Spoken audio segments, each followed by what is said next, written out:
Today, Tuesday, September 28th, is the feast of St. Wenceslas. He's the patron of Bohemia. And we have a lot of people of Bohemian descent in our diocese. I'm partially Bohemian. One of my grandfathers was 100% Bohemian. On my, I should say great-grandfather on my father's side was Bohemian. So I'm a 8th Bohemian. Wenceslas was a king, and we think of him as the subject of the favorite Christmas hymn, Good King Wenceslas.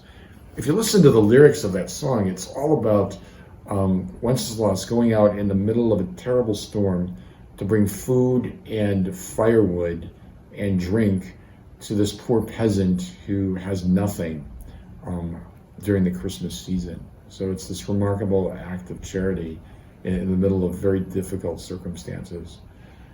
The example of Wenceslas and the example of all the saints points to the primacy of charity in the life of a Christian, that we are called to love God and to love others without limits, to be generous and forbearing, to be joyful and forgiving, to seek out others in their need and to be responsive to them, to let go of our selfishness and our fear and our resentment so that we become instruments of God's mercy.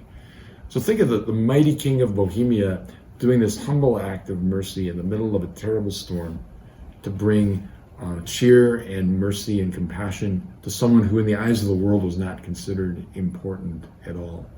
That's the great dynamic of Christian charity that has always illuminated the church and throughout the ages has attracted people to Christianity like a magnet.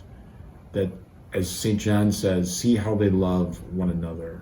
That's the hallmark of our faith as Christians. And as we honor Wenceslas today, we ask that we may walk in his footsteps, whether it's in the snow or in whatever season, and be this remarkable extension of the mercy of Christ, who himself has been so merciful to us. How can we be anything other than an extension of his mercy and to pass on the gift?